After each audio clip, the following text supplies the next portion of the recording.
Vamos seguir então com o deputado Kim Kataguiri. Eu vou te contar uma novidade, deputado.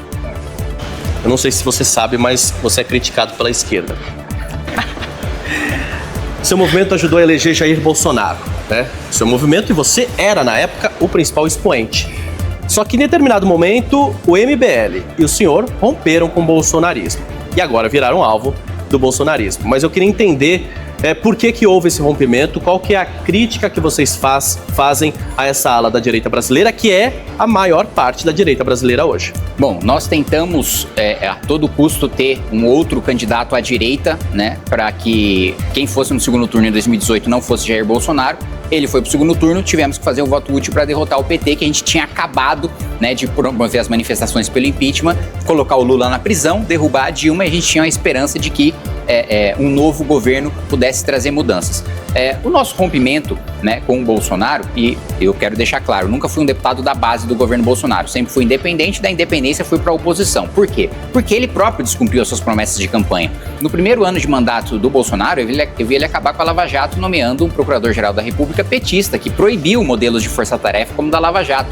Eu vi ele nomeando o Cássio Nunes para o Supremo, que todas as oportunidades que teve para votar a favor do Lula, a favor dos investigados da Lava Jato, votou, né? Eu vi Bolsonaro e Paulo Guedes furando o teto de gastos no primeiro ano de governo, porque muitas vezes os bolsonaristas falam, não, a gente furou na pandemia, porque é natural, justificável, qualquer governo teria furado o teto na pandemia, que foi uma coisa muito extraordinária. Mas não, foi antes em 2019 e depois com a PEC Kamikaze, que se assemelha muito ao pacote de bondades que Lula e Dilma sempre fizeram nos seus últimos anos de mandato, que criaram mais de 100 bilhões de reais de rombo, e eles que sempre foram críticos do Bolsa Família, turbinaram o Bolsa Família como nunca antes, né?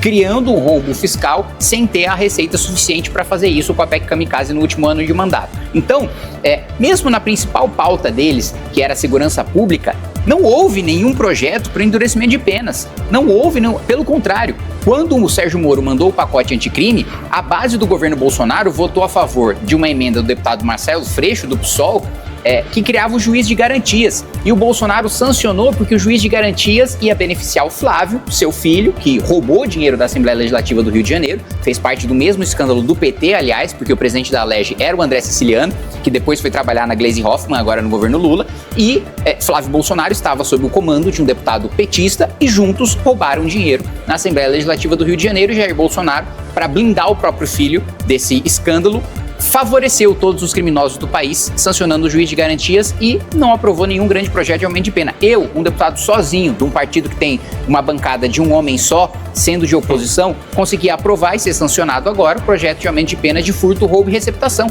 Eu não sou presidente da República, eu não sou líder de uma grande bancada, eu sou líder de mim mesmo, e ainda assim eu consegui fazer isso. Imagina ele com a caneta de presidente, não fez por pura incompetência e por rabo preso também. Nós aprovamos também, na legislatura do Jair Bolsonaro, o fim das decisões monocráticas, a obrigatoriedade de submeter as decisões monocráticas ao Pleno do Supremo. Ele vetou a pedido de Dias Toffoli. Então, isso a família Bolsonaro não fala, que uma das principais medidas, né, que são defendidas como contenção do Supremo, que é o fim das decisões monocráticas, nós aprovamos. E só não está em vigor porque o Bolsonaro vetou a pedido do Dias Toffoli, que ele se dizia grande inimigo, mas aí nos bastidores ia assistir junto o jogo do Palmeiras no Palácio do Planalto com o Dias Toffoli. Então, essa é a razão de apontar todas essas incoerências, de apontar o despreparo, de apontar a falta de compromisso com a verdade, com as próprias propostas de Jair Bolsonaro, que levou a gente aí à oposição. E a constatação também de que nós, com as manifestações pelo impeachment, entregamos um país com o PT destruído, que escondia o vermelho e a estrela do partido nas eleições de 2016, com Lula preso, inelegível, e Bolsonaro nos devolveu um país com Lula presidente da República e o PT